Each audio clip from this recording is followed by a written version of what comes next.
મહત્વના સમાચાર મળી રહ્યા છે અરવલ્લીથી।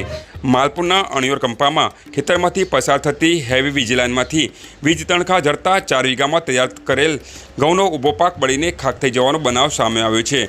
અણિયોર કંપાના નરસિંહભાઈ જીવરાજભાઈ પટેલ 4 વીઘામાં ઘઉંનું વાવેતર કર્યું હતું।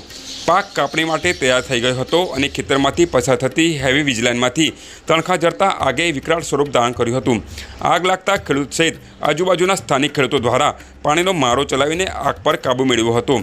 અચાનક ઘઉંના ઊભા પાકમાં આગ લાગતા ખેડૂતના મોંમાં આવેલ કોળિયો છીનવાઈ ગયો હતો અને કાપણી કરે તે પહેલાં ઘઉં બળીને ખાખ થઈ જતાં મોટા પાયે નુકસાન પહોંચ્યું હતું। આગ લાગતા વીજ કર્મચારીઓ પણ ઘટના સ્થળે આવી પહોંચ્યા હતા। મહા મહેનતે તૈયાર કરેલ ઘઉંનો ઊભો પાક બળીને ખાખ થઈ જતાં ખેડૂતને નુકસાન પહોંચતા રાતા પાણીએ રોવાનો વારો આવ્યો છે અને આગ ફાટ્યો હોય તેવી પરિસ્થિતિ સર્જાઈ છે। ત્યારે ખેડૂત નરસિંહભાઈ પટેલે વીજતંત્ર પાસે થયેલ નુકસાનના વળતરની માગણી કરી છે। વૈભવ રાઠોડ, અરવલ્લી ન્યૂઝ, મોડાસા। મારું નામ અંબાલાલ જીવરાજભાઈ પટેલ, અણિયોર કંપાનો રહેવાસી છું। મારા સર્વે નંબરમાં ઘઉં હતું અને જીબીની લાઈન, મેન લાઈન 11 kVનો વાયર એલટી લાઈન ઉપર પડવાથી ત્યાં સીધા ભડકા થવાથી ને જે મારા ઘઉંનું વાવેતર હતું તે પૂરું 80% સંપૂર્ણ નાશ થવા પામેલ છે।